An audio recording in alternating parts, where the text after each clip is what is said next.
बिस्मिल्लाहिर्रहमानिर्रहीम, अस्सलाम वालेकुम। एक नए व्लॉग के साथ सोहेल रशीद आपसे मुखातिब। इस वक्त की सबसे बड़ी खबर 190 मिलियन पाउंड स्कैंडल या अलकादर ट्रस्ट केस, उसमें सजा का फैसला है। इमरान खान को इस केस में 14 साल की कैद बामुशक्कत सुनाई गई है, जबकि बुशरा बीबी को 7 साल कैद की सजा सुनाई गई है।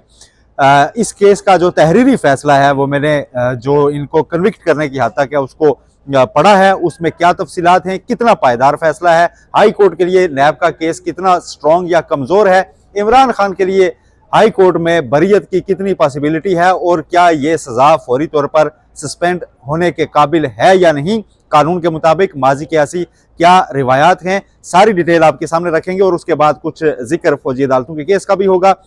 सबसे पहले तो आपको ये बताएं कि 190 मिलियन पाउंड स्कैंडल, जिसमें इल्जाम यह था कि मलिक रियाज को 190 मिलियन पाउंड का फायदा पहुंचाया गया और रियासत पाकिस्तान को 190 मिलियन पाउंड का नुकसान पहुंचाया गया। अब नैब के केस में जब इस तरह का एलिगेशन हो तो फिर जब सजा जुर्म साबित होने पर सुनाई जाए तो जितने का नुकसान पहुंचाया होता है उतना फाइन इंपोज किया जाता है। इमरान खान को इस फैसले के मुताबिक सिर्फ 10 लाख रुपए जुर्माना आयद किया गया है और उसकी डिटेल नहीं दी गई ये किस मद में है। 10 लाख रुपए किस उस पे है। फाइन हमेशा लाइबिलिटी के इक्वल इंपोज किया जाता है नैब के केस में। कानून नैब का ये कहता है कि जितनी लाइबिलिटी होगी उतना फाइन होगा। तो अगर इमरान खान ने 190 मिलियन पाउंड खाए थे या नुकसान पहुंचाया था, कुछ भी किया था, या मलिक रियाज को फायदा पहुंचाया था, तो उसका फाइन तो उतना बनता था। लेकिन हम आपको चूंकि पहले बता रहे थे कि इसमें कानूनी पेचीदगी यह है कि ये इमरान खान की जेब में कभी पैसे नहीं रहे, इसलिए इसको एज लाइबिलिटी उन पर फिक्स नहीं किया जा सकेगा और इसी एक पॉइंट पर यह केस कमजोर पड़ जाता था। लेकिन इसके बावजूद अब 14 साल कैद की सजा सुनाई गई है। आपको बताते हैं कि कौन कौन सी दफात के तहत यह सजा सुनाई गई है। इसमें जी 9A4 को भी शामिल कर दिया गया है, जो कि करप्शन होती है। ठीक है, अब वो करप्शन जो है 9A4, वो एक हार्ड कोर करप्शन को डिफाइन कर दिया है कि आपने किसी से रिश्वत ली है डायरेक्ट और वो साबित हो गई है।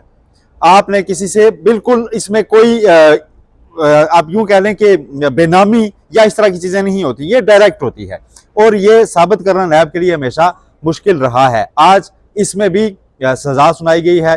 9A6 में किया गया है, 9A2 में किया गया है। 3 दफात पर इमरान खान को कहा गया है कि वो मुजरम साबित होते हैं, इसलिए उनको 14 साल जेल में रहना होगा। और इसके अलावा जो फिर नैब के तहत जो नाअहली की सजा होती है 7-10 साल की, वो भी उन पर लागू होगी। ये मैक्सिमम सजा है। 14 साल से ज्यादा की सजा नैब के केस में बनती नहीं है। अब मैक्सिमम जब सजा होती है तो उसको जो मुअत्तल करने में ना, आप ये प्रिंसिपल पे जाके नहीं कह सकते जी कि ये शॉर्टर सेंटेंस है, यानी 3 साल या 6 साल या 7 साल है या 10 साल है, मैक्सिमम नहीं सुनाई गई इसलिए इनको सजा मुअत्तल कर दी जाए। अब इस प्रिंसिपल पे तो इसकी सस्पेंशन नहीं सॉर्ट करेंगे, लेकिन और काफी सारी ग्राउंड्स अवेलेबल हैं। फैसला अभी जितना मैंने पढ़ा है और जिन जिन दफात पे उनको चार्ज किया गया है और उस पर उनको सेंटेंस दी गई है, उनके तहत काफी सारी इसमें चीजें ऐसी हैं जो कि डिफेंस की साइड पर हैं, जो आके वो प्रेस कर सकते हैं।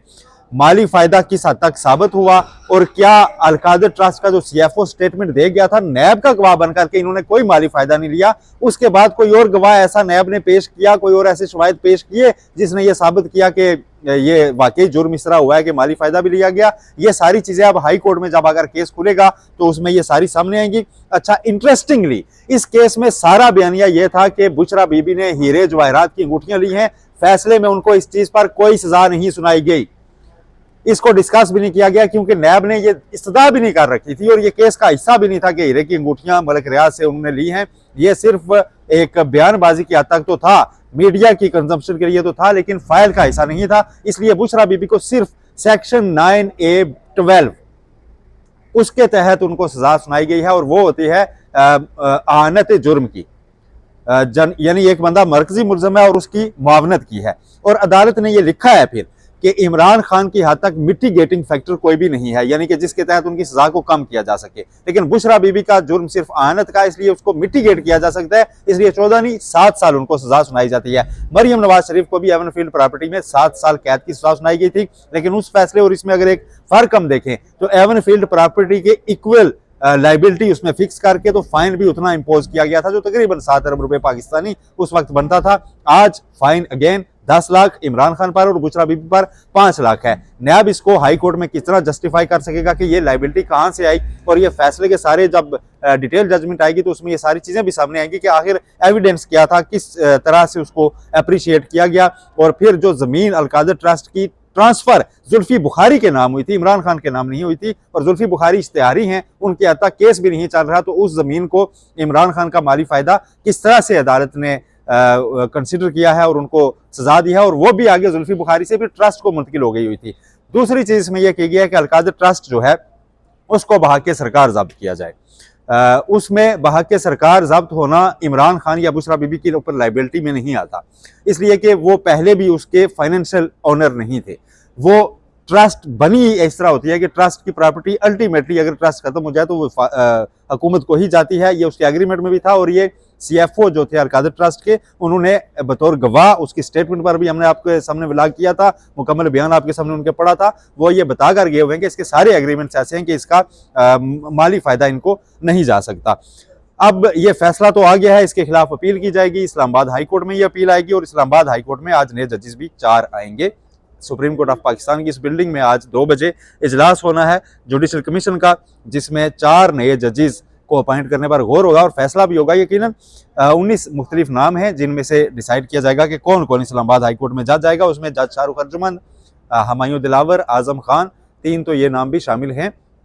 आज जिन्होंने फैसला सुनाया नासिर जावेद राना, उनके बारे में गलत अफवाह थी, उनका नाम बिल्कुल ऐसा नहीं है कि हाई कोर्ट में उनको लाया जा रहा है।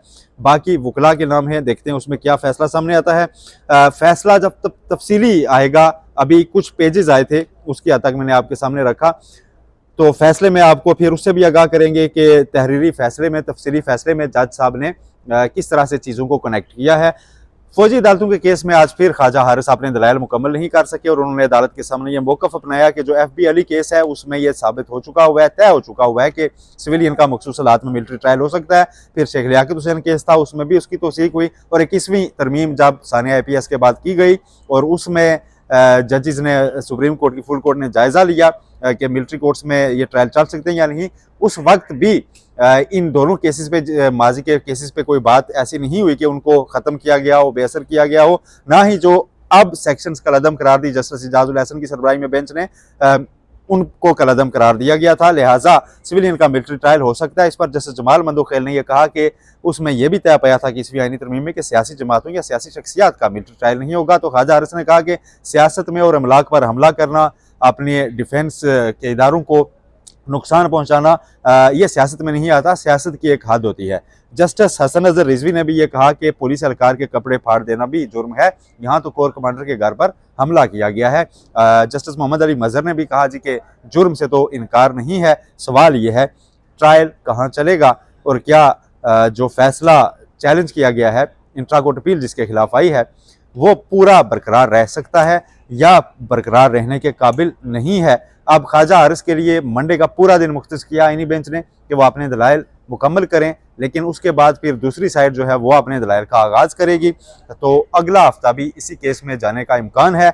उसके बाद 26वीं आईनी तरमीम आईनी बेंच सुनता है या नहीं, उसकी बारी आएगी फैसला करने की। लेकिन पीर के रोज़ जस्टिस मंसूर अली शाह ज़रूर 26वीं आईनी तरमीम पर कुछ गौर करेंगे, आर्टिकल 191A की हद तक। ये अब तक की अपडेट्स थी।